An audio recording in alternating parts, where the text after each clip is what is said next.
Have you ever been going for a drive or out for a walk and noticed that a load of cyclists are riding in the middle of the road when there's a perfectly good cycle lane right next to them and wondered, why the hell are they doing that? In this video, I'm going to try to explain some of the reasons why cyclists might choose to ride in the road rather than in the designated cycle lane.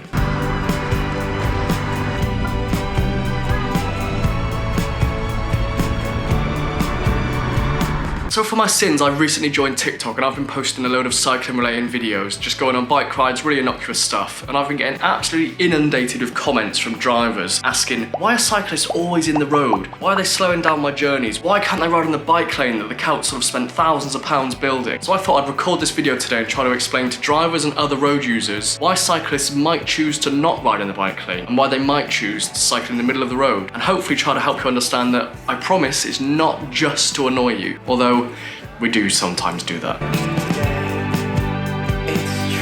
Now, they may not always look it to the average road user, but cycle lanes can be really badly designed. It's really common that you're using a cycle lane and it's along the left-hand side of the road, and then you get to a junction and the cycle lane is on the right-hand side of the road for no reason. So you have to get off your bike and cross with the pedestrians. It's really common that cycle lanes are broken up at junctions where you have to stop to let cars out or stop to let pedestrians cross, something that wouldn't happen if you were just cycling in the middle of the road with the cars. Bike lanes also often go right up alongside bus stops where people getting off the buses are accidentally stepping out in front of you because they're not expecting a bike lane to be there. Or it might just be that you're having to swerve around a street furniture like lampposts that are just constantly in your way. Someone that doesn't have cycling experience, they might look like they're really well designed, but I promise you they're often really not, and they're just not worth using. Bike lanes are often really badly maintained, whether that be being filled with broken glass or with huge potholes throughout the route. These things aren't a massive deal for drivers because the tyres can just roll over them without any issues, but for cyclists, glass is going to cause you a puncture and potholes can actually be really dangerous and throw you off your bike. The council might have spent a lot of money building the bike lanes, but they don't always seem to spend enough money actually making sure that they continue to be useful for all cyclists. Bike lanes are often blocked. It could be cars parking there where they're not supposed to. It could be cars parking there where they're actually allowed to park in the bike lane. Delivery drivers commonly use bike lanes to park up. Postal workers commonly use bike lanes to park up. And often roadworks or road signs. Now, I'm not necessarily blaming van drivers or postal workers. They've often got loads of things to deliver and they're being pressured by their employers. But if the bike lanes are continually blocked, cyclists are just not going to choose to use them.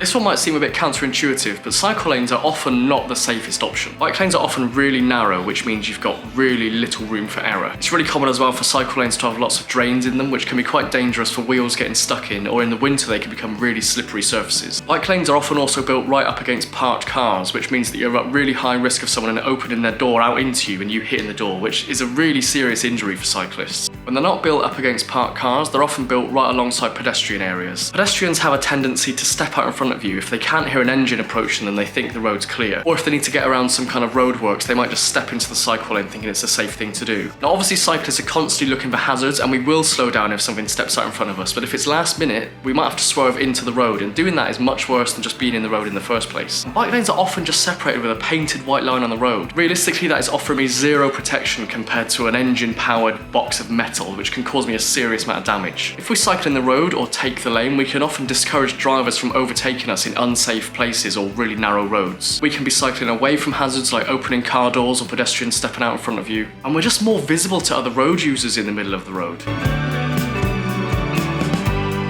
Cycle lanes are often a slow way of getting around. I think it's useful to think of a cycle lane a bit like the slow lane in the swimming pool. It's really great for some people, but it's just not suitable for everyone. For families riding with children, for people pulling trailers, or for people that just don't really have anywhere to be getting to quickly, they can be a really great option. But if you're commuting and you're trying to get to work speedily, or you're just a faster cyclist, it's not always appropriate to be using the cycle lane. You're going to be whizzing past slower riders, you're going to be speeding past children, and you might even be zooming through pedestrians because often cycle lanes are shared pedestrian areas. And it's not appropriate always for cyclists to use them. So we might choose to ride in the road where we can cycle a little bit faster.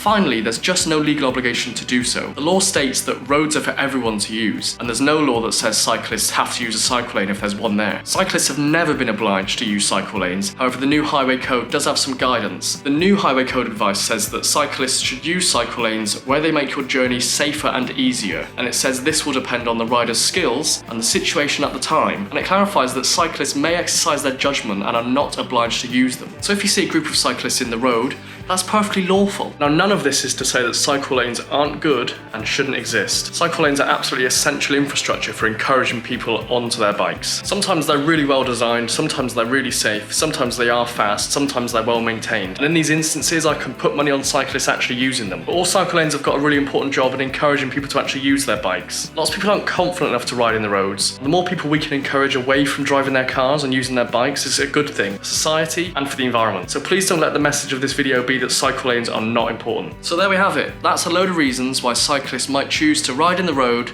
rather than cycling in the bike lane. Now, I'm not trying to start arguments with this video, and I'm hoping this is just a little bit useful for drivers to understand why cyclists might be in the road rather than in the bike lane. So if you're a cyclist, let me know in the comments below if there's any reasons you think I've missed why you choose to ride in the road rather than in the bike lane. If you're a driver or a pedestrian and you've still got questions you want answered about cycling, let me know in the comments below and I'll do my best to help. This video is a little bit different to the usual content on this channel. Usually it's me just going out on bike rides with my mates and having a good time. If that sounds good to you, maybe consider subscribing to the channel. And if you found this video useful, I'd really appreciate you hitting the like button. Thanks for watching and hopefully see you again soon. Cheers.